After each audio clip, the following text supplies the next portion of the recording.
Buenas noches a todos, bienvenidos a Plan M, unos minutos antes de las 9 de la noche. Ya estamos en vivo hasta las 10, en un día con muchísima información política, porque hoy han ocurrido muchas cosas. En un ratito les vamos a comentar qué hizo Cristina al mediodía en cadena nacional desde Florencio Varela, lanzando, sin decirlo, el plan contener a los intendentes del conurbano, que están mirando cada vez con mayor cariño a Sergio Massa por un lado y a Daniel Scioli por el otro. Así que Cristina volvió desde octubre, que no estaba en el conurbano, haciendo anuncios de obras, plantándose en el centro de la escena, tratando de disciplinar a la tropa, tratando de reordenar el peronismo bonaerense, que es un hervidero, sobre todo porque cuando el peronismo bonaerense empieza a ver un poquito las encuestas y las encuestas no sostienen al candidato del oficialismo, ahí empiezan a mirar para otro lado.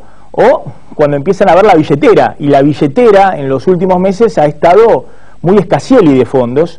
Ha habido parálisis en las obras públicas, los cheques que antes fluían para la obra pública por parte del ministro Julio De Vido vienen muy rezagados. Así que el peronismo bonaerense, un ratito vamos a hablarlo con 4 colegas y amigos, es un hervidero. Hoy noche de picada con periodistas, viernes, la segunda picada del año. Va a estar con nosotros Eduardo Anguita, director de Miradas al Sur, Carlitos Burgueño, periodista especializado en economía, de ámbito financiero y varios medios más, el colega Beto Valdés, periodista de Infobae TV y de la 2x4, y Martín Canenguízar, periodista económico de La Nación. Ese es un tema que vamos a abordar en unos minutos. Cristina, una vez más, en el territorio más caliente de la política argentina, el conurbano bonaerense, el Gran Buenos Aires, tratando de disciplinar a la tropa. Y también desde ahí haciendo guiños a la militancia kirchnerista y reprendiendo a los empresarios que aumentan los precios.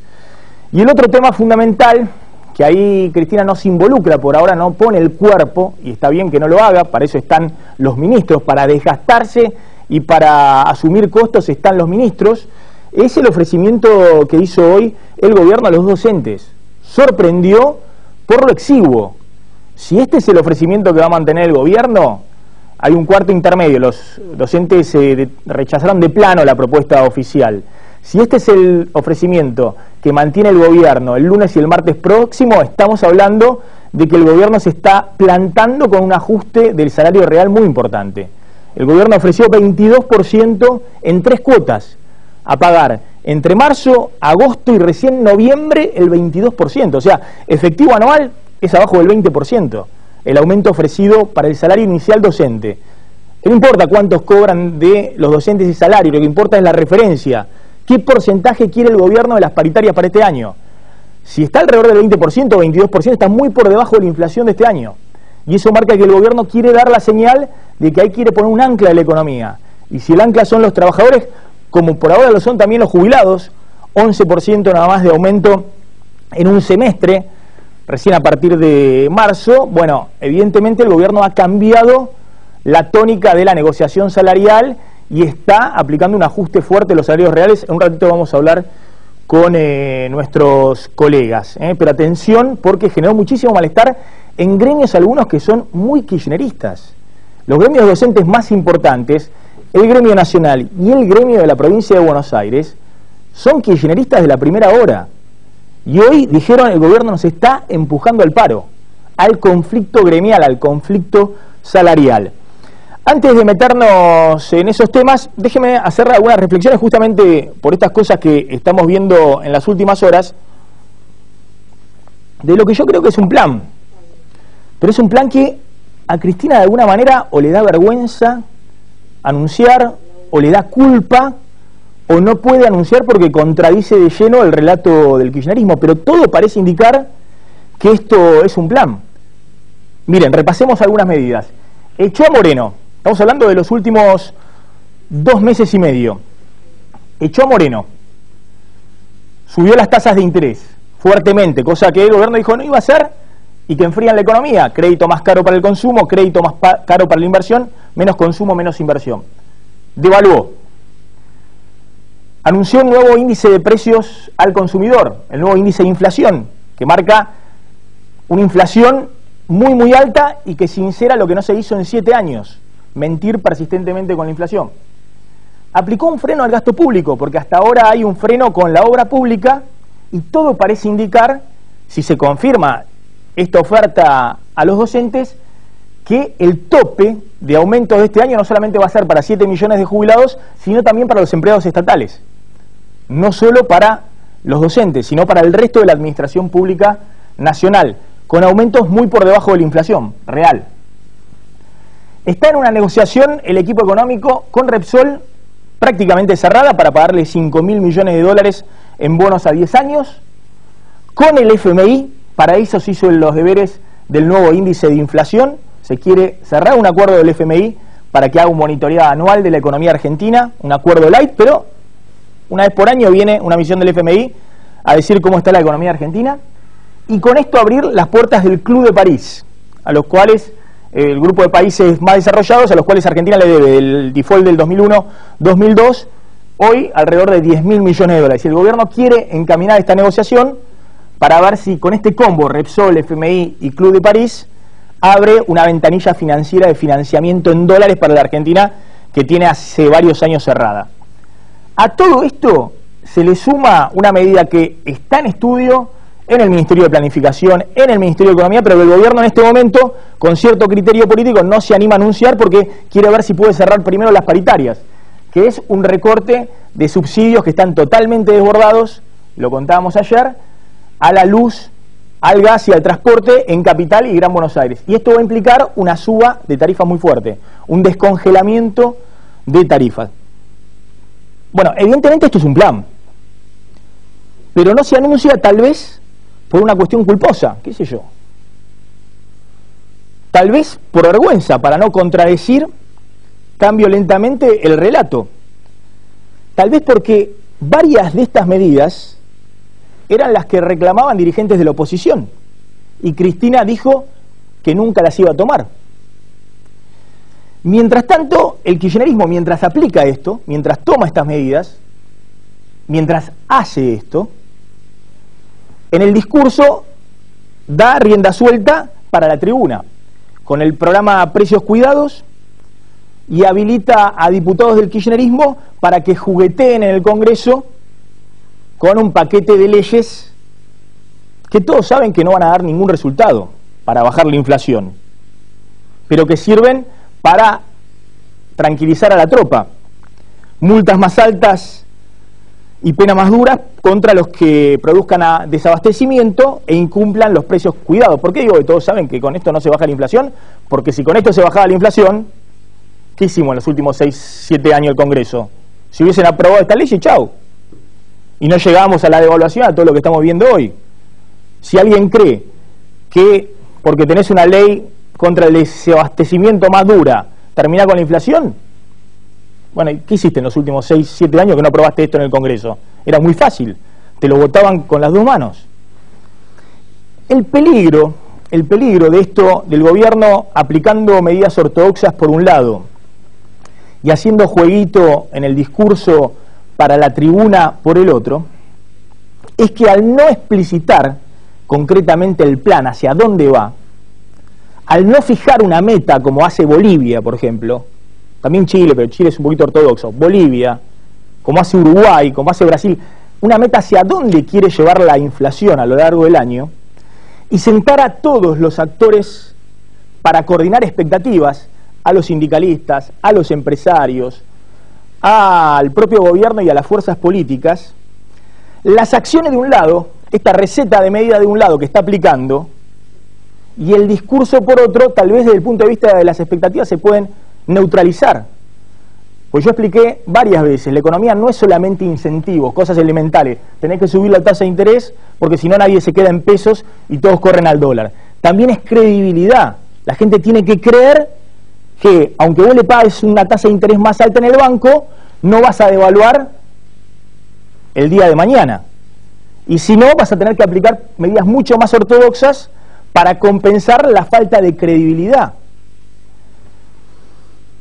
Y ese riesgo, que las medidas que está aplicando el gobierno y que el propio Kicillof reconoce que conforman un plan, porque está citando individualmente a distintos periodistas y les cuenta cuál es el plan que coordinan con el Banco Central, pero el jueguito para la tribuna de Cristina y los diputados del kirchnerismo y algunos otros dirigentes, si se neutralizan, tienen ese riesgo de que vos llegues a julio o agosto, pasada la lluvia de los dólares de la soja y su efecto apaciguador sobre el dólar, y que entonces, cuando ya no tengas esa abundancia de dólares, vuelva a potenciarse la falta de credibilidad, que estés dentro de 5 o 6 meses en el mismo estadio que estás hoy, con un problema muy grave de credibilidad en el gobierno y en la política económica. Y si ese es el caso, el costo económico va a ser muy grande, porque la economía, esto ténganlo en claro, ajusta de una u otra manera, la economía ajusta. Y lo que todos pretendemos es que sea el gobierno, el Estado, el que conduzca el proceso de ajuste de la economía y no el mercado, porque cuando el mercado ajusta, la cosa es mucho más sangrienta, el ajuste sobre los trabajadores es mucho mayor. Y si el gobierno llega al final del río con el mismo problema de credibilidad que tiene hoy y sin los dólares después de julio-agosto, acá hay dos posibilidades: o que la economía ajuste con mucho más recesión, lo cual es muy grave porque significan menos puestos de trabajo, o que la economía ajuste con más inflación y corrida al dólar, lo cual también es muy grave porque no terminás de ponerle el ancla a esta economía, no le podés poner el lazo y domar a esta economía. Vamos a hablar ahora con nuestros 4 colegas, amigos, periodistas económicos, periodistas políticos muy avesados. ¿Cuál es el plan del gobierno? ¿Hacia dónde quiere ir para llegar de la mejor manera posible al 2015? El gobierno de Cristina Fernández no quiere anunciar un plan, pero lo está aplicando. Desde que Axel Kicillof y Juan Carlos Fábrega tomaron las riendas de la economía, la presidenta decidió echar a Guillermo Moreno, subir las tasas de interés como nunca en más de 10 años y devaluar el peso bruscamente. El giro del gobierno se completa con el objetivo de frenar el gasto público a partir de un ajuste sobre jubilaciones y salarios. El recorte a los subsidios, que ya suman 134.000 millones de pesos al año, sigue en estudio. La creación de un nuevo INDEC con el FMI como patrocinador es parte de la misma estrategia. La Casa Rosada busca financiamiento en el exterior y para eso se fijó como prioridad acordar con el fondo y retomar las conversaciones con el Club de París. Kicillof, que había fogoneado la expropiación de Repsol, ahora trabaja para pagarle a la petrolera española 5.000 millones de dólares en bonos. Los empresarios que se reúnen con el equipo económico están sorprendidos por el cambio. El ministro admite que la inflación es un problema y que la caída de reservas le preocupa. En el Palacio de Hacienda destacan un efecto paradójico leído como una buena noticia. La caída de la actividad hará disminuir también las importaciones y se reflejará en una menor demanda de dólares. El gobierno no anuncia el plan, pero avanza con hechos hacia la ortodoxia. Hacia afuera prefiere concentrarse en la campaña de precios cuidados que apunta contra los supermercadistas. Además, promueve un proyecto en la Cámara de Diputados para penar el desabastecimiento y expropiar productos que escaseen en las góndolas. Bien, ya estamos con Eduardo Anguita, director de Miradas al Sur. Gracias por venir, Eduardo. Por favor, con Carlitos Burgueño, de Ámbito Financiero, el Beto Valdés, de Infobae TV, y Martín Canenguízer, periodista de La Nación. Gracias por venir a todos. A ver, vamos a degustar ahora la picada, pero empezó caliente la picada. El plato principal. Claro, bueno. Hay picada. Sí, lo importante es que hay picada. ¿Hay un plan? Ustedes están viendo que hay un plan del gobierno. Vos, Carlos, has hablado con muchos funcionarios económicos y ellos explicitan un plan. Tiqui, tiqui, tiqui, tiqui, te dicen vamos por acá. Ahora, por otro lado, vos le escuchás a Cristina y parece que se quedó en el año pasado, digamos, con el discurso de vamos con las leyes de controles. Es como si añorara a Moreno en el discurso, ¿no? Vamos a ir contra esos empresarios que matan la gallina de huevo de oro, vamos a ir por acá, por allá, y el plan va por otro lado. Sí, el plan va por otro lado. Por ahora es más un plan de Fábrega, del presidente del Banco Central, que de Kicillof, ¿no? Del Ministerio de Economía en general. Creo que el Ministerio de Economía está preparando su plan. Por ahora es un plan, como vos decías, de ajuste. Algunos lo verán más ortodoxos que otros, pero es devaluar, primero subir la tasa de interés, una medida muy técnica pero muy importante que fue la de sacarle dólares a los bancos, ¿no? Y pasarlas al Banco Central. Con la devaluación vinieron la liquidación de divisas por parte de los ojeros, que al final no estaban en ninguna desestabilización, estaban esperando una devaluación. Se devaluó y empezaron a liquidar. Le gritaban show me the money. Claro. Mostrame a ver el dinero. Y fíjate que cuando empezó a caer el dólar oficial, se empezaron a apurar a liquidar, sabiendo que ahora las herramientas sí las tenía el Banco Central, que ahora sí tenía instrumentos, armas para pelear, que antes no tenía. Con lo cual, por ahora el plan es el del Banco Central, el de Fabre, y es un ajuste monetario de un tipo, Fabre, que tiene en sus espaldas 5 o 6 crisis monetarias en su haber. ¿No? Fabre es un tipo que viene del Banco Nación, y en el Banco Nación estuvo en la del 89, estuvo en la del 2001, estuvo durante todo el 2002, estuvo en la del 2008, que no fue menor esa corrida. Siempre en una segunda línea, pero estuvo. Claro, él manejaba la mesa de dinero del Banco Nación, y conoce a todos los que están del otro lado, sabe cómo piensan, y venía recomendando esto desde hace mucho, con lo cual por ahora es el plan del Banco Central. Aparte, me consta que el Ministerio de Economía está preparando su plan, si querés más productivista, si querés más para el día después, para lo que viene después, y se conocen algunas cosas. Uno de lo que vos decías, el tema del gasto público, de los subsidios. Pero ojo, no gastar menos con los subsidios, gastar diferente. O sea, no es que va a bajar el gasto público, se va a gastar de diferente forma, ¿no? O sea que va, sobre todo Capital Federal y Gran Buenos Aires, se van a eliminar subsidios. De la manera, de la profundidad de las medidas depende de qué tanta sintonía fina se haga. Hay algunos más burcas que otros. Carlito, yo ayer mostraba los datos. Lo que gastaste el año pasado de subsidios, 130.000 millones de pesos, equivalen a 8 años de asignación universal por hijo. 15.800 millones de pesos el año pasado, 8 años. Es que se van a seguir gastando esos 130.000 millones de pesos. Hay un dato que hace Dante Sica, de la constructora ABCEB, que muestra que estás gastando 30.000 millones de pesos de subsidios solo en la tarifa eléctrica, Capital y Gran Buenos Aires.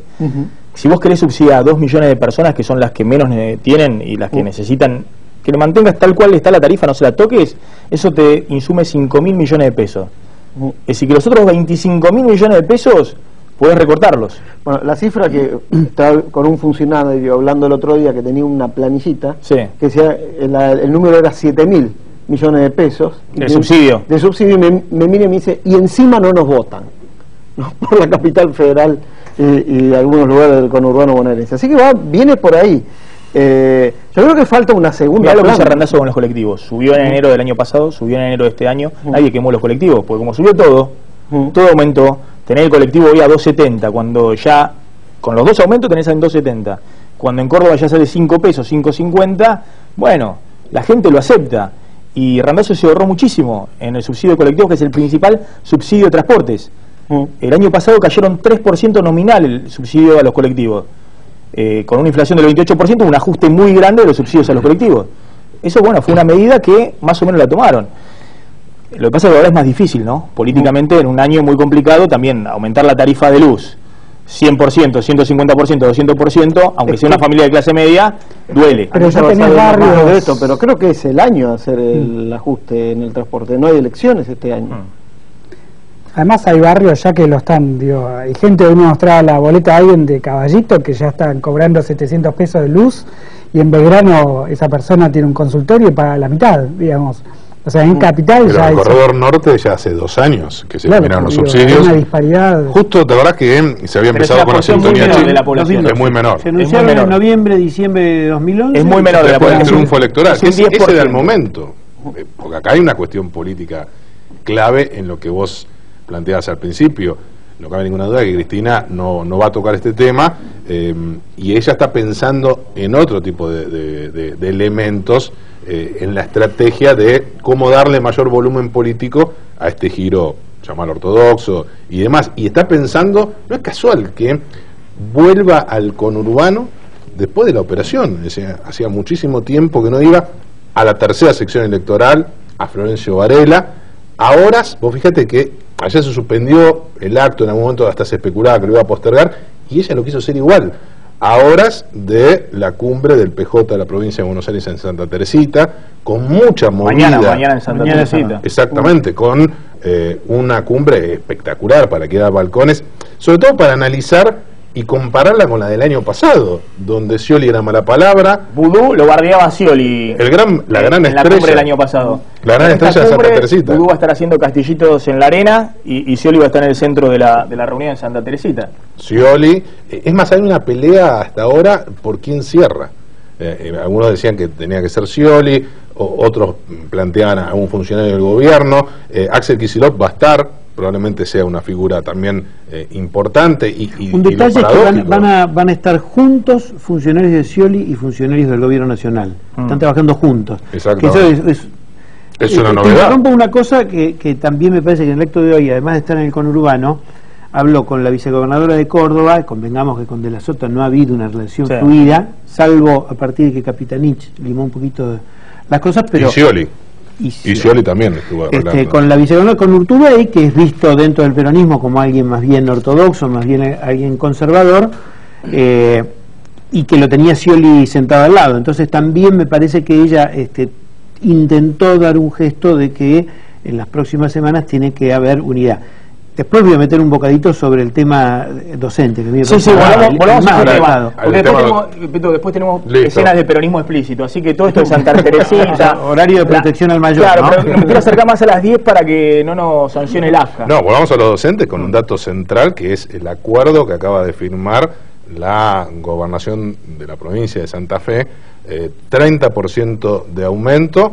Una suma fija previa para cobrar ahora, empieza a regir el 30% en marzo, escalonado a julio, entre 1.500 y 2.000 pesos. En el primer semestre aumenta 30% la provincia de Santa Fe. Más la suma fija previa de 1.500 y 2.000 pesos, con lo cual van a llegar a mitad de año el sueldo inicial a 6.700 pesos. Bueno, y agreguemos, Córdoba cerró ayer. 31,6%. San Luis aumentó todos los empleados provinciales 30%. Salta ya había arreglado y Santiago del Estero creo que le dio 28. Sí, Lucía Corpachi 25, pero en una sola. Sí. 25 y Fabiana Ríos también. Con lo cual esta oferta del 22 de hoy y el hecho de que hayan ido 4 ministros quiere decir que necesariamente van a tener que levantarlo, porque la paritaria nacional... Ahora, Eduardo, explícame esta, porque la verdad que yo no la entiendo. El salario inicial hoy en Santa Fe son 5.000 pesos. En la provincia de Buenos Aires son 3.600. Sí. Santa Fe ya te sube, ahora te está subiendo, ¿cuánto dijiste? ¿30%? 30%, pero en un semestre nada más. Y el gobierno te ofrece, sabiendo que lo que ofrece el gobierno es lo que va a dar Scioli, te ofrece nada más que 22% desde 3.600 y en 3 cuotas termina en noviembre. ¿Qué hizo hoy el gobierno? ¿Trató de fijar un tope o provocar? El lunes se reúne la asamblea de CETERA, el congreso de CETERA, en la sede de CETERA, y obviamente va a rechazar esto, y además se va a dar, uno habla con los dirigentes, se va a dar una cierta solidaridad, es decir, no es que, bueno, las provincias que firmaron van a decir, bueno, te dejamos sola, va a haber un pronunciamiento nacional. Y va a haber un pronunciamiento nacional. Ahora, yo creo, la verdad... Hoy estaba Baradel, no hay duda, provincia de Buenos Aires, Baradel estaba en la mesa nacional. Casi 40% de los docentes del país, Baradel, alguien que integra el Frente para la Victoria. Pero no te olvides que hay un dato muy importante, lo hablábamos el otro día con Maxi en la radio, que Baradel está muy preocupado porque él, si bien fue reelecto en su TEBA, de las 33 seccionales, 11 la ganó la izquierda, la ganó el PO, La Matanza, La Plata, y lo van a correr por izquierda en las asambleas. Es decir, Baradel va a tener que ser más duro, pese a que él no quiere, porque su nombre es cercano a un nuevo encuentro. No sé si no quiere, Acordate de hace un año lo que decía a Scioli hasta junio del año pasado. El año pasado lo mataba a Scioli. Para esta época. Sí. Pero aunque quieras, no le queda otra. 22% en 3 cuotas parece una provocación. Bueno, a Andrés Rodríguez le va a pasar lo mismo con ATE. Bueno, pero con UPCN. Andrés Rodríguez con UPCN. No, que ATE le va a correr por izquierda. Pero el tema de la paritaria docente es que siempre pretenden que cierren primero, entonces después los otros dicen, bueno, 2 o 3 puntitos más.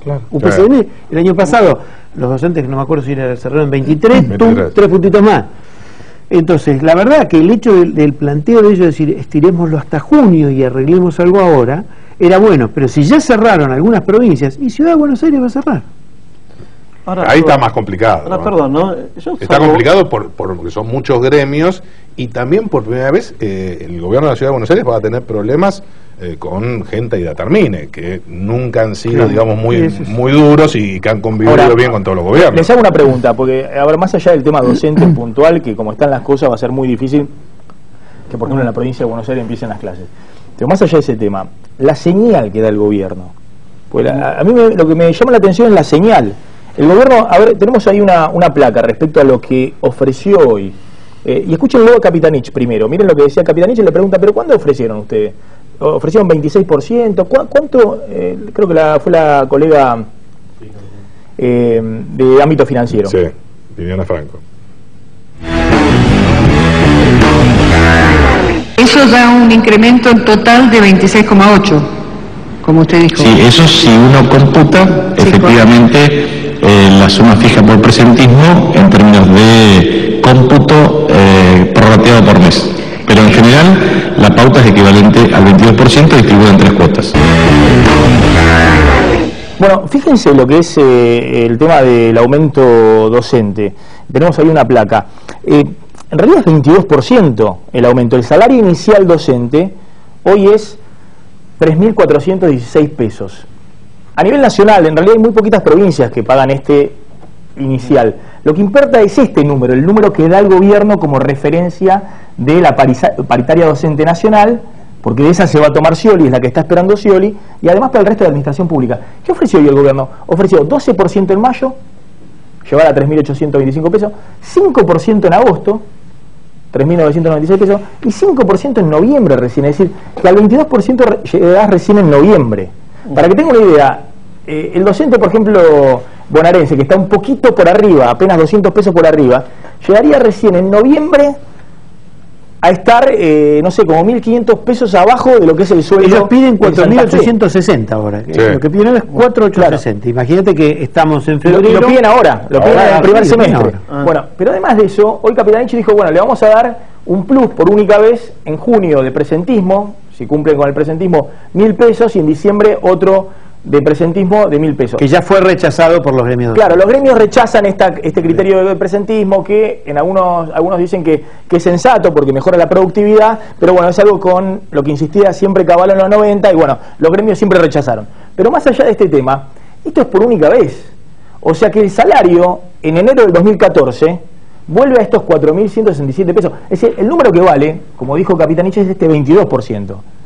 Ahora, este 22% frente a una inflación que este año tiene un piso del 30%, porque el piso del 30% va a tener, que es como terminó el año pasado, suena extraño, suena que el gobierno se quiere poner duro para poner un ancla en la negociación salarial general, no solamente el tema docente. ¿Pero no es coherente con las jubilaciones? No es coherente. Está en línea con lo del tema jubilado. Con lo que anunciaron la jubilación. Que es mucho más grave. Que en teoría es con un coeficiente. Pero la jubilación por lo menos tiene, la jubilación tiene una lógica, que vos podés estar de acuerdo o no estar de acuerdo, porque tiene que ver con la ley de previsional. Claro. Pero el dibujito. Bueno, pero me refiero que esto ni siquiera está fundamentado. ¿Por qué el 22%? Claro. A ver, primero, el 11% para los jubilados, mucho pero el 11 no es una decisión, me refiero que es una decisión que surge de un coeficiente. Bueno, más o menos. Pero, no, está bien. A ese punto, yo cuando lo expliqué acá, Diego Bocio llamó, explicó, asegura y perjura que la ecuación no se toca. Los expertos en temas previsional dicen que está dibujada. Pero Beto, de todas maneras, acá es el tema es el siguiente. Te dio el coeficiente, supongamos, no tocan en la ecuación de los jubilados. Te dio 11% en marzo. Vos podés perfectamente, por fuera de la movilidad previsional, por decreto decir, bueno, 5% más. Lo podés hacer, porque 11% va a ser la inflación de diciembre, enero y febrero. En 3 meses te comiste el aumento que recién empiezan a cobrar más. Pero bueno, eso es lo que me llama la atención. El gobierno, vos, por lo que hablaste con los funcionarios, ¿está buscando poner un ancla también ahí en la negociación salarial general? A ver, primero, para abrir el segmento demagógico de la noche, ¿no? No puede cobrar esto un docente en la Argentina. ¿No? Pagar esto a los docentes del país es decir que no te interesa la educación. Y lo digo como sociedad, porque si nosotros acá planteamos, bueno, a ver, hagamos todos un esfuerzo fiscal impositivo y hagamos un aumento fuerte, sólido, de una vez y para siempre para los docentes, todos estaríamos de acuerdo. Cuando yo te traslade eso a una presión impositiva mayor, vamos a estar todos protestando por eso, ¿no? Primero eso. Igualmente, Carlos, ten en cuenta que este es el inicial, el piso, que creo que 5 provincias aplican. El resto, por ejemplo, En Santa Fe 5.000 pesos. Es jornada 5. Inicial. Pero ¿sabés lo que pasa? En Córdoba es 4.200. La mitad es el resultado de la ley de educación que se hizo en 2007, se empezó a aplicar la paritaria nacional docente en 2008, y los dos años anteriores se firmó unilateralmente por el Ejecutivo, con lo cual este sería el tercer año que sale por decreto, y esto, digamos, va en contra de lo que fue una conquista de esta misma época. ¿Quiénes son los que piden el decreto de la presidenta? Las provincias chicas. Catamarca, La Rioja, Misiones, Salta, Jujuy, necesitan el decreto presidencial. Y Scioli también. Y Scioli. Por los aportes que le tiene que hacer el Tesoro. ¿Pero por qué? Porque los salarios docentes y los salarios de los empleados públicos en estas provincias salen de la coparticipación, de lo que la nación les manda a las provincias. Entonces necesitan que la nación les haga de referencia, porque si no es insostenible una negociación en Catamarca, en Tierra del Fuego. Por eso también Tierra del Fuego cerró, creo, con un incremento salarial para los docentes de más de 30%. ¿Ya cerró Tierra del Fuego? Sí, cerró esta semana también. Son 5 provincias que ya cerraron. 5 provincias, pero por Salta que ya venía cerrada de noviembre. Pero por eso te digo, Carlito, saliendo del tema docente, supongamos que yo creo que Scioli tiene un problema. Scioli quiere el costo político lo paga Cristina con el 22 o el 25, y él dice, yo traslado lo que me dice el porcentaje de lo que dice la negociación con los docentes bonaerenses hasta que cierre retrocede 2 semanas para atrás. Pero lo que me preocupa una es reunión. El resto, el gobierno no está enviando un mensaje por fuera de los docentes al resto de la administración pública, pero ¿qué pasó? al sector privado. ¿Qué pasó? Hace 15 Martín días. está callado, no sé si quiere decir algo. Yo tengo una cosita para agregar. Por favor.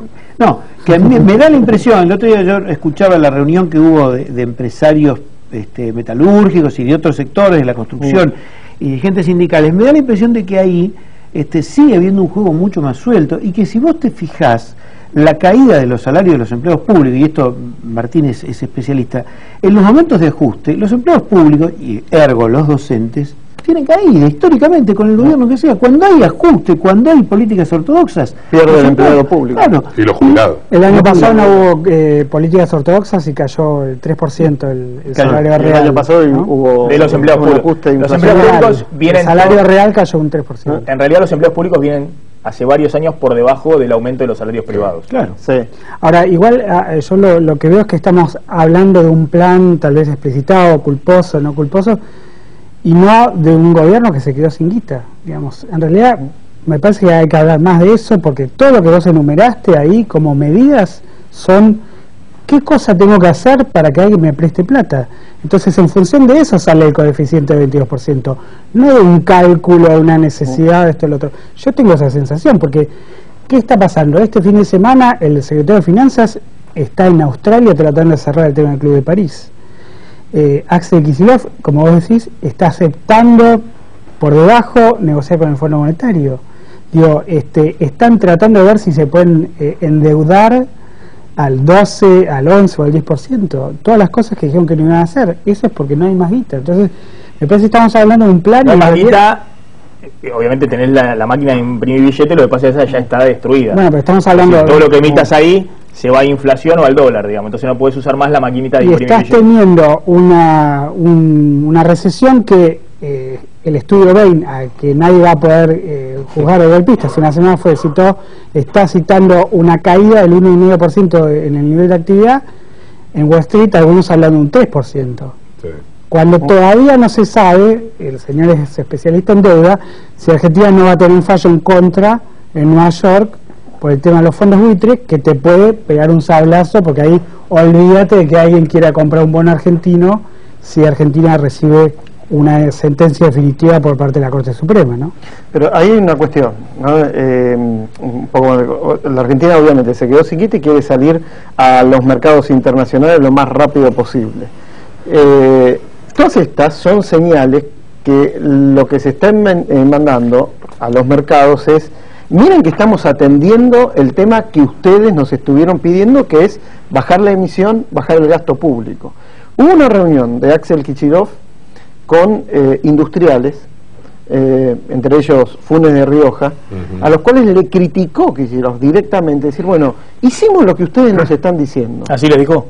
Palabras más, palabras menos. Y en lugar de salir a defendernos, de salir a decir que estábamos haciendo las cosas bien, nos salieron a pegar, nos salieron a criticar y nos intentaron hacer un golpe financiero. Interesante lo que le dijo Funes de Rioja, Kicillof. Dice, vos nos pedís apoyo, pero nos mandás pero a después nos mandás a Quebracho a escracharnos. Sí. Y el propio Augusto Costa admitió que no lo manejaban. Entonces acá es un poco con lo que arrancaba Maxi. Hay contradicciones y desavenencias porque están incómodos en hacer de todos modos, Quebracho me parece que es una anécdota en esto, porque cualquiera sabe que no lo manda ni Capitanich ni Axel Kicillof, ¿no? No, Milagrosala está... Bueno, pero me refiero que no es, digamos, no puede contestar. En algún momento pasaban por 25 eso. de mayo, ¿no? Está bien, pero me parece que no tiene entidad como para pensar si bueno, el lo toman Evita, con responsabilidad. El movimiento Evita.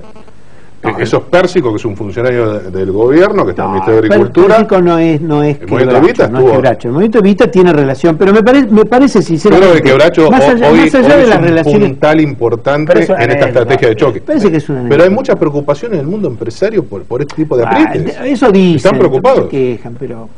A ver, y es una señal que se da de patadas con lo que con decía hacerlo deberes para el financiamiento y demás. Argentina tiene un problema a mí me decía siempre un economista y un ex ministro de Economía de Kirchner, cuando vos más heterodoxo sos, cuando más querés innovar en economía, más señales tenés que dar hacia dónde vas. Claro. Porque los ministros ortodoxos todos saben a dónde va, que es un decálogo de las recetas típicas, qué sé yo, del Fondo Monetario y demás. Cuando vos querés hacer cosas inteligentes en economía, tenés que dar previsibilidad. Porque alguien que invierte 5 o 10 años quiere y va a dejar hundida la guita 5 años hasta que empiece a recuperar, salvo que la tenga atada a los negocios de los amigos del poder, no importa, la rentabilidad es tan grande que te ponen la guita porque saben que un año ya ha recuperado en todo. Lo que quiere decir, bueno, ¿a dónde vas? ¿Vas para allá? Mira China. ¿Hay seguridad jurídica en China? ¿Qué sé yo? Parece que no. Pero te dicen claramente que si vos vas a hacer un negocio, vas a tener esta regla y no te las cambian. Será así por los próximos 50 años. Y el gobierno fue cambiando de un lado para el otro. Maxi, ese es el punto. Vos sabés que en 2-3 meses dan marcha atrás con el impuesto a los autos. Sí. Claro, pero ahora como reparas el daño, pero ¿qué es lo que le dijeron a alguien a una terminal? Mata o en la UOM, ¿cómo cierran la negociación? Es que fue Piñanelli el que le pide al gobierno, Ricardo Piñanelli, el titular de ESMATA, el que le dice al gobierno, esto va para atrás. Fue una mala decisión, fue una mala medida. Y le dicen a un titular de una terminal muy importante, dice, bánquennos 2-3 meses, porque si lo hacemos ahora, vamos a quedar como los campeones de la mala praxis y no podemos dar esa señal. Aparte fue ley. Fue una ley. O sea que van a rebajar para los autos más caros. Va a haber una va a quedar para los autos importados. Para los autos importados muy caros. Es que hay varios autos. Incluso, por ejemplo, en la planta de Renault, Cristina fue, y los modelos de Renault que se fabrican ahora acá, hoy hay varios que ya están con el impuesto. Sí. Está desalentando incluso autos que tienen un gran componente importado. Es toda una armaduría la industria automotriz argentina, como son hoy las multinacionales que operan en todos los países y tiene una gran incorporación de parte importada, pero hay varios modelos que se fabrican acá. Yo agregaría un elemento, además de la búsqueda de dinero en el exterior vía el Fondo Monetario, la Banca Internacional, los cambios en la región. Es decir, acá durante algunos años la presencia de un bloque de presidentes que representaban una posición diferente era una cosa. Chávez, Kirchner, Lula. Vos hoy te plantás en Latinoamérica y tenés una situación que no es para nada eso. Tenés elecciones en Brasil bastante inciertas. Tenés una situación en Colombia que ha recuperado un lugar de muchísimo más peso en Latinoamérica, pero que forma parte de UNASUR. Y hoy Colombia no te va a firmar a favor de Maduro, por ejemplo. Es decir, hoy UNASUR está paralizada por una cantidad de cosas. Pero además no está en una situación de avanzar económicamente. El año que viene vuelve Tabaré, que no es Mujica. No es Mujica, y lo mismo Michelle Bachelet. Entonces, tenés una situación en Latinoamérica donde la Argentina también parece que ecualizara con estas medidas no dichas, con una serie de cambios que a mí pueden parecerme retrógrados en algún sentido, pero basta mirar un continente de 500 millones de personas para darte cuenta que lo que parecía en 2005 un avance extraordinario, ahora estamos en otro escenario. Escuchen a Cristina hoy desde Florencio Varela, ahí junto al intendente Julio Pereira. ¿Estuvo coqueteando con Massa Pereira? Sí. ¿Sí, también? ¿Y con Scioli? También. Con Scioli también. Lo llaman a Massa. Los peronistas hablan siempre. Bárbaro, Sergio, todo bien, todo bien. Para un segundito. Daniel, mira, Sergio me ofreció esto. ¿Vos qué me ofreces? Bueno, esto decía Cristina. Explícito. Mensaje a los empresarios: no maten la gallina de los huevos de oro. Hemos batido récord en el año 2013 en producción de acero y cemento. Nunca se vendió tanto acero y cemento en la República Argentina como en el año 2013. Por eso le pedimos a todos los grandes formadores de precios, a sus distribuidores, a sus proveedores: no maten la gallina de los huevos de oro, que le han dado muchísimos huevos, que han guardado en muchas canastas y les ha permitido hasta crecer e invertir en el exterior gracias a la rentabilidad que obtenían en la Argentina. Ahora, para la tribuna. La verdad, Maxi, hoy el INDEC... Dato central. Sí. El INDEC dijo dos cosas. Uno, que la economía había crecido 4,9% en el 2013. En 2013 hay que confirmar todavía el dato vía PBI porque se le MAE, pero esto quiere decir que se le va... Hoy la foto es que se le paga a los bonistas, a los buitres, esa gente malvada, 2.500 millones de dólares que vas a tener que sacarle a las reservas. Del cupón PBI en diciembre. Es un poquito más, me parece que va a ser 3.500 millones de dólares. Después el resto de la parte en pesos. Lo otro es que cayó la industria. O sea, los huevos de oro, ¿de qué hablamos? Cayó la industria. Déjame dar respecto a ese dato. Hoy publicó el INDEC, el EMAE, el estimador mensual de actividad económica, que le dio en el año 4,9%. Es una proxy, es decir, una variable que aproxima el PBI. Si el INDEC llega a ratificar ahora, creo que es a fines de marzo, que el PBI en el 2013 creció 4,9 también, o 4,8, no importa, arriba de 3,2, tenés que pagar estos 2.500, 3.000 millones de dólares del cupón PBI en diciembre. Un regalo absoluto, porque la consultora te decían la economía creció 3%. El año pasado podías de alguna manera decir, mira, no hay que pagar este año. Pero además, con esa guita, cerrabas el litigio con los fondos buitre. Si los fondos buitres te están reclamando, ¿cuánto? ¿1.200 palos? ¿1.500 palos? No, es más, no, porque atrás tenés... Es más complicado porque si le pagas a los fondos buitres tenés la avalancha de juicios. No. Pero lo que te quiero decir es que no se entiende... El juicio terminado son de 1.500 palos. Hoy cerrás con él... Pero después... La sentencia avalada en segunda instancia. Claro, después lo que viene... Después viene a posteriori. No se entiende el gobierno dilapidando recursos. Es decir... Que vos no crees que el INDEC es honesto, sincero. No, pero aquí voy. El otro día un economista bien kirchnerista que estuvo en cargos clave durante el gobierno y que la verdad que siempre ha tenido una posición identificado como el ultra kirchnerismo, pero que la vio desde el primer momento el año pasado, me dijo: nadie le explicó a Cristina, si alguien se lo explica bien, los cachetea todo, que nadie le reclamaba en el 2012 o en el 2013 ajustar el gasto público. Le reclamaban que en vez de financiar el gasto público con emisión monetaria, con la maquinita, lo financies con emisión de deuda en el exterior. Bueno, que eso no genera ni inflación vía emisión monetaria. Claro. Si vos conseguías una ventana de financiación, lo que están buscando ahora, eso lo conseguías antes. Hay algo políticamente... Eso era Lorenzino. Hay algo políticamente muy incorrecto de decir ahora. Era otro funcionario todavía. Quienes llevaban las propuestas al principio del programa, que si vos lo llevás al 2011, a octubre del 2011, era el plan que Amado Boudou le había armado a Cristina Fernández de Kirchner. 2009 como ministro, que era básicamente volver al exterior con la posibilidad de emitir deuda, arreglar con el Club de París, arreglar con el Fondo Monetario, arreglar... Pero lo que decíamos recién, pero el problema es que Cristina nunca lo tomó realmente en serio, y fundamentalmente Zanini. Porque Zanini tiene algún tipo de influencia en aquello de el equipo económico. ¿Por qué el recelo de Zanini a Boudou? No solamente porque no puede justificar su patrimonio, sino porque representaba una especie de movida neoliberal dentro del gobierno. Se le explicó mal. Más allá del negocio que había atrás de eso, que obviamente Zanini podía sospechar de que había varios prendidos en el negocio de las comisiones y demás. Pero dejando de lado ese tema, ahora están tratando de hacer desesperadamente y desordenadamente lo que se hacían hace 2 años. Hoy estábamos discutiendo si Cristina estaba 2 puntos arriba o 2 puntos abajo. Ganaba en la legislativa el año pasado. Es decir, le estaban diciendo: che, mira, tenés una propuesta acá.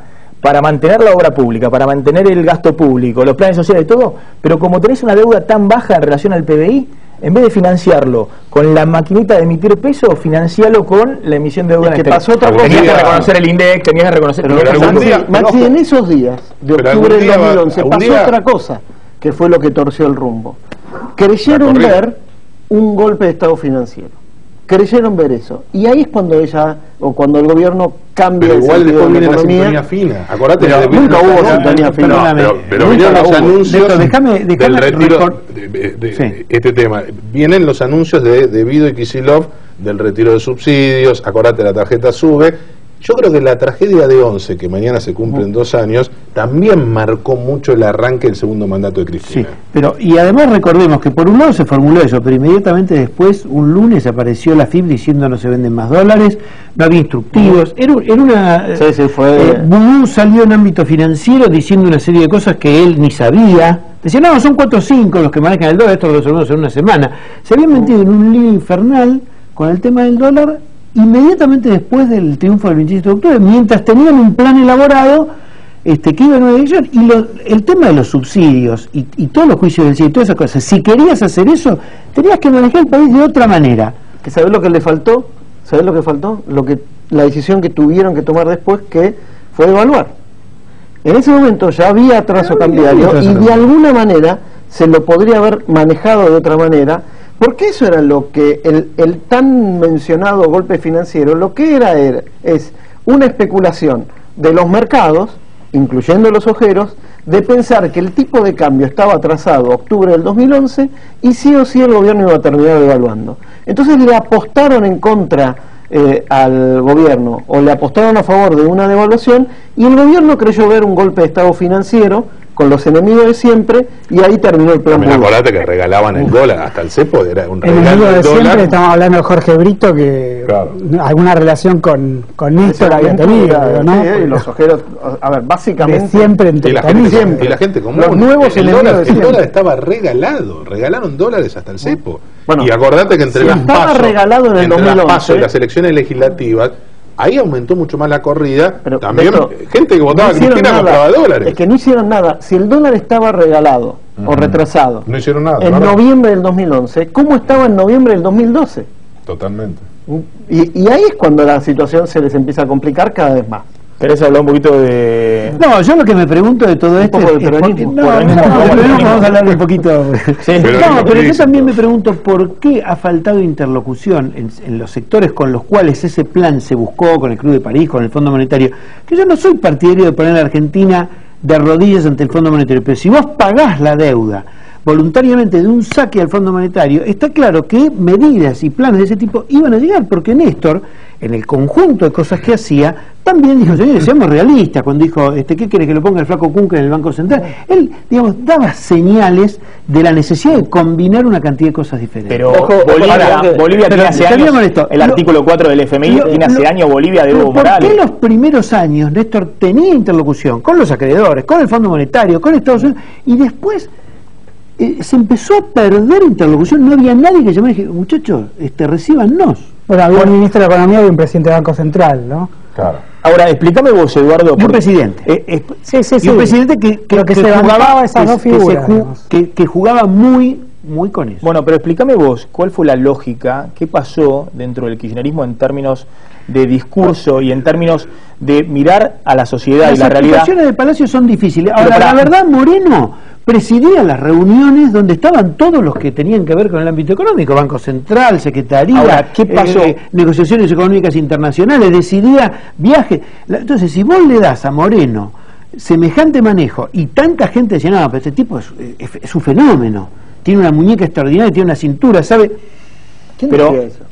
Bueno, adentro del Palacio. No sé si adentro del Palacio, pero dentro de la dirigencia política kirchnerista. Yo creo que a Moreno le decían todos que sí, después salían y decían, mirá, y después lo mataban.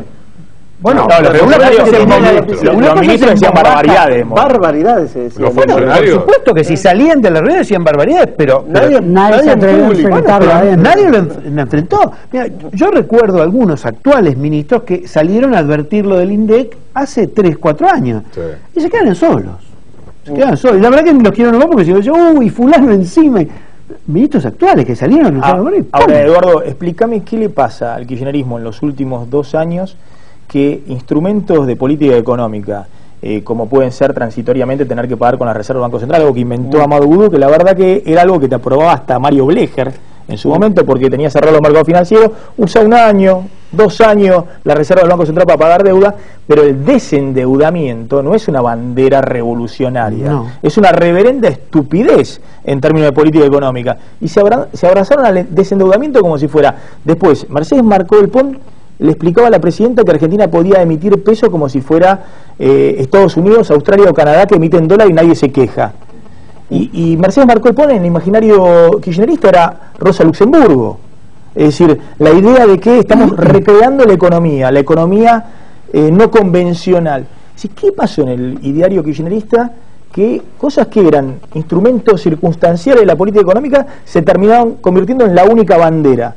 Bandera que te llevaba al fracaso. Kirchner sabía mucho de economía. Sabía mucho sobre todo de economía fiscal. Él tenía una bandera o 2 banderas que eran los superávit gemelos, que ante los mercados eran 2 herramientas fundamentales. Pero que no administró también, porque llegamos en 2008 con la crisis del campo y con el manotazo de la CFJP. Y el INDEC antes. Y el INDEC antes, ¿no? Eso hizo él. Y el pago al Fondo Monetario Internacional de la deuda, de deuda barata, fue todo disparate, y ese fue Néstor Kirchner. A ver, una aclaración de lo del Fondo Monetario. No es que la Argentina esté negociando un préstamo con el Fondo Monetario.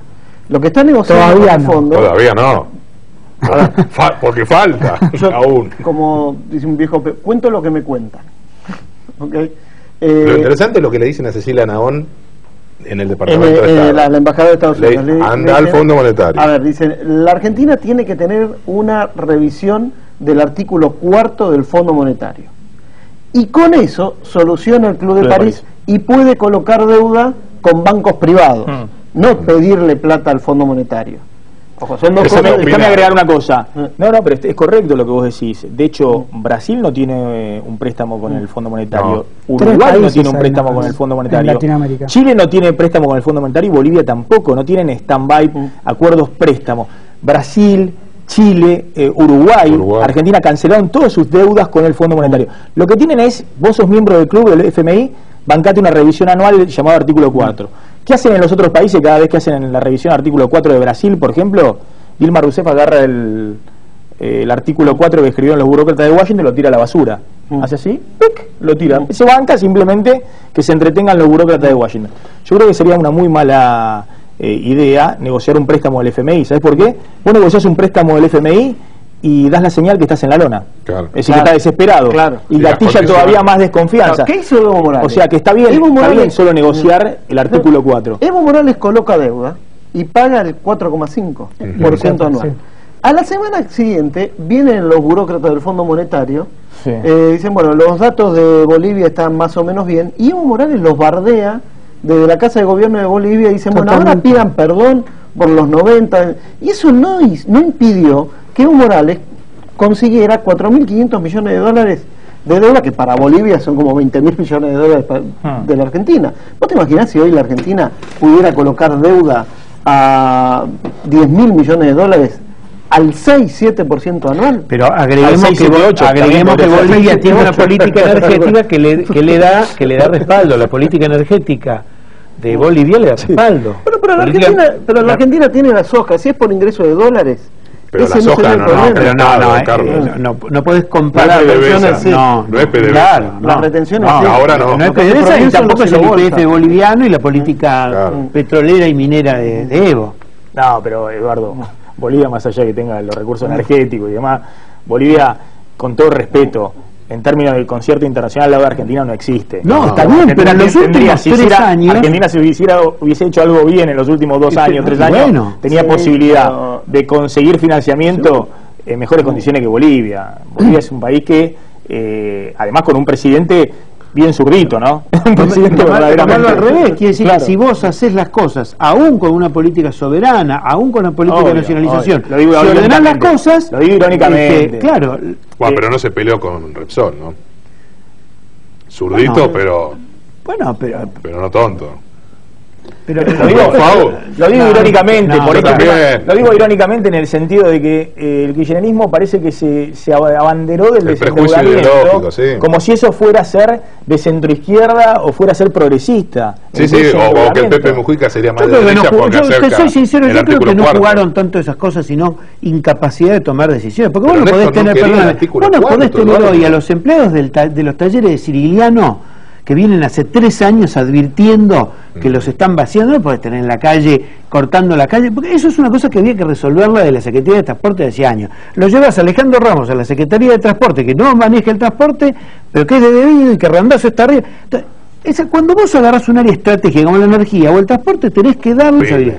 Pero también están los business. Bueno, no, yo creo que más que los business es la... No, Sirigliano sí, pero me parece que en política energética, si vos hoy juntaras lo que está haciendo YPF con lo que se está haciendo en otras áreas de la energía y lo juntaras en un solo ministerio, una sola secretaría y un solo mando, es otra historia. A ver, vamos a ir a peronismo explícito, porque la verdad que estamos llegando a la 10 de la noche y no nos puede faltar. Gracias a la tablita Vidal 1726, es la tablita que nos ofrece estas riquísimas picadas. No han comido nada, colega, pueden ahora entrarle un poquito a los quesillos y otras delicatessen que tiene acá la tablita para ofrecernos. A ver, Cristina, hoy, antes de peronismo explícito, Cristina, hoy en Florencio Varela, en apoyo a Nicolás Maduro. Esto decía la presidenta sobre lo que está sucediendo en Venezuela. Extendemos nuestra mano solidaria a todo el pueblo venezolano, recordando que no hay nada más importante para todos, para los que piensan como piensan, hayan votado como hayan votado, que no hay nada más importante que el respeto a la democracia y a la paz. Queremos que se respete la vida respetando la democracia y habrá oportunidad, si ahora no les tocó ganar las elecciones, en un próximo turno electivo presentarse nuevamente elecciones. No se puede, por haber perdido una elección, poner en vilo a un país y también poner en vilo a una región que ha sido declarada hace muy poco tiempo por la CELAC como una región de paz.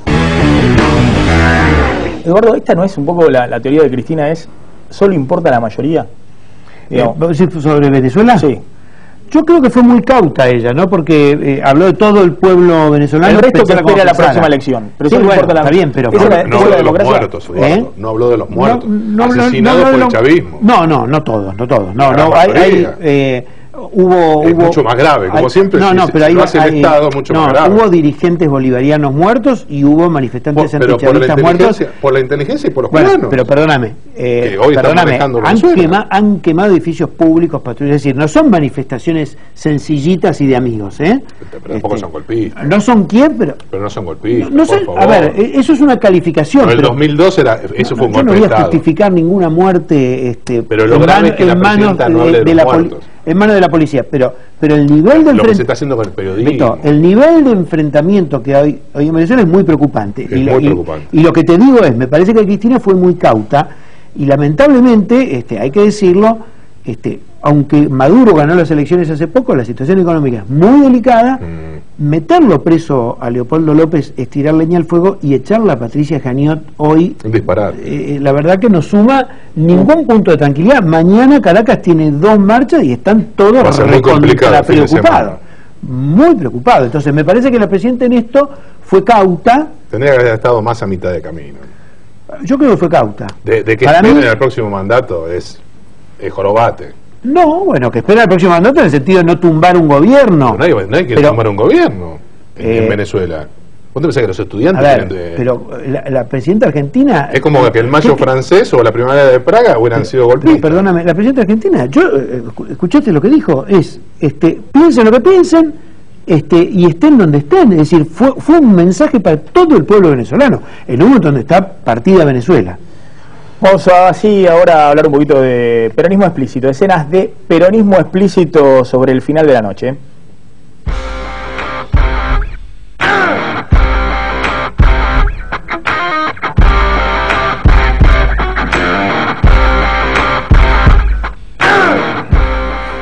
Bueno, ¿qué hay? Quiero ver un poquito más, me saca del aire, me saca del aire cuando se pone en caliente, me lo saca del aire. Al menor. Así, entonces, bueno, todavía no. Sí, poné un poquito más si querés, poné un poquito más. ¿Qué pasa mañana en Santa Teresita, en las playas hot? Lindas playas las de Santa Teresita, ¿eh? Exactamente. Muy lindo, para ir con una torta frita, con un matecito ahí a la playa. Pero eso se hace en el golf, el golf de Santa Teresita. ¿No es en la parte más popular de Santa Teresita? No. Se hace en el golf de Santa Teresita. ¿Que hay una unidad básica en el golf de, golf de Santa Teresita? No precisamente. Lo que vamos a ver, y Eduardo decía una cosa interesante, es primero la conjunción y la realidad de que quizás confirmando eso de que en los años pares Scioli o al revés, Scioli y Cristina no se llevan tan bien porque no hay elecciones, pero ahora la cosa viene complicada y hay que mirar bien, porque acá también es un test muy interesante para Fernando Espinosa, para el intendente de La Matanza, presidente del PJ de la provincia de Buenos Aires, que está siendo sospechado por los kirchneristas de que ya el hombre cerró con Daniel Scioli su candidatura a gobernador. Va a tener que hacer un gran esfuerzo para tratar de hacer equilibrio entre los varones más rancios del conurbano, unidos y organizados, los sciolistas, la gente que viene del gobierno nacional. La idea es, evidentemente, sacarle un respaldo muy fuerte a la presidenta, mostrar unidad y esencialmente el efecto Tassé. Eso es lo que más importancia le ha dado contra lo que muchos creían, ¿no? Por la pésima imagen del intendente de Merlo. Muchos decían, bueno, Massa, que algo lo tocó en las encuestas, el hecho de haberse llevado a este personaje, pero generó una convulsión muy fuerte, realmente muy fuerte. Es más, mañana es muy probable, entre mañana o el domingo, que se anuncie un golpe muy fuerte del masismo contra Scioli. Hoy el Senado bonaerense está 19-20. 19 del Frente Renovador, 20 entre sciolistas y Frente para la Victoria. Hay uno que se pasa y la relación va a la inversa. Se queda con 20 masistas contra 19 del Frente para la Victoria. Sácame la imagen de Vudú, porque Vudú no va a estar mañana, no va a agarrar, poné peronismo explícito atrás. Vudú el año pasado dirigía la cumbre de Santa Teresita, me parece que hoy no va a dirigir. No, obviamente. Lo van a dejar guardadito. En todo caso va a estar Fernando Espinosa, el intendente de La Matanza, Daniel va a estar Daniel Scioli, Julián Domínguez también va a tener y Florencia, que son, los dos son gente que en este momento Cristina les está diciendo jueguen y los dos tienen con qué. Pese a sus diferencias, están jugando. Entre ellos tienen diferencias, pero los dos van a salir a jugar más cercanos a Cristina que al sciolismo, y la verdad que todo esto es muy difícil saber cuál es el final, porque si en economía es difícil, en el peronismo es mucho más difícil. Muy complicado. Yo me quedé muy atrás, en una reunión de Entre Ríos donde le dijeron traidor a Scioli. Después de Santa Teresita, gestar, la movida esa de gestar con Uribarri, en ese momento el gobierno respaldaba más a Uribarri que a Scioli. Ahora no digo que no lo respalde al gobernador de Entre Ríos, pero Scioli empieza a ser necesario por el momento, ¿no? Ahora, antes de retirarnos, Carlitos Burgueño, los buitres, historia oculta de la mayor operación financiera contra la Argentina. Vino a presentarlo hace un par de meses acá y desde entonces era un humilde periodista, Carlitos Burgueño. Hoy es el creador de uno de los bestsellers de los últimos tiempos en economía. Los buitres. Un fondo buitre. Mirá vos, está preocupado. Vino como un humilde periodista y ahí está, en la cumbre de los escritores económicos. Carlitos Burgueño, felicitaciones. Tengo tantos libros como Thomas Mann. Este es el primero. Una montaña mágica. La próxima es una novela sobre la tragicomedia argentina. Mañana se cumplen 2 años, 22 de febrero, de la tragedia de Once, y va a haber distintas actividades. Obviamente van a empezar ahí en el andén de Once a las 8:32, en el andén 1 de la estación, a la hora exacta en que impactó la formación en Once. Y después va a haber una actividad también en Plaza de Mayo, tengo entendido, porque no es solamente, como hacen habitualmente, sonar la sirena y los discursos, sino un festival en Plaza de Mayo. No tengo exactamente, creo que el horario es a las 19 horas. En Plaza de Mayo. Bueno, están convocando para un poco más temprano porque empieza el festival y con cantantes a las 19 horas, pero van a estar ya más temprano en Plaza de Mayo. Bueno, ahí estamos acompañando, por supuesto, a todos los familiares bueno, que siguen reclamando justicia, algo elemental, no solamente para ellos, sino para todos los argentinos, la importancia de que Argentina tenga algún día un sistema ferroviario que garantice la seguridad de los pasajeros. Eso es lo fundamental. Ya han pasado 2 años, me parece que ha sido una piedra fundamental para desnudar que la corrupción mata, entre otras cosas. Que esta connivencia entre empresarios y funcionarios y dinero que estaba pero iba para otro lado puede volver en la muerte de 52 personas como ocurrió hace 2 años en Once. Así que bueno, ahí estamos acompañando el reclamo de justicia de los familiares de la tragedia de Once. Gracias, Eduardo, por haber estado esta noche en Plan M. Gracias, Carlitos, como siempre. Beto, gracias. Martín Carenguízar, nos estamos retirando hasta el lunes, como siempre, a las 9 de la noche, aquí en Canal 26. Gracias de nuevo a la tablita, Vidal 1726. Quédense en esta misma pantalla. Tengan todos un muy buen fin de semana. Chao.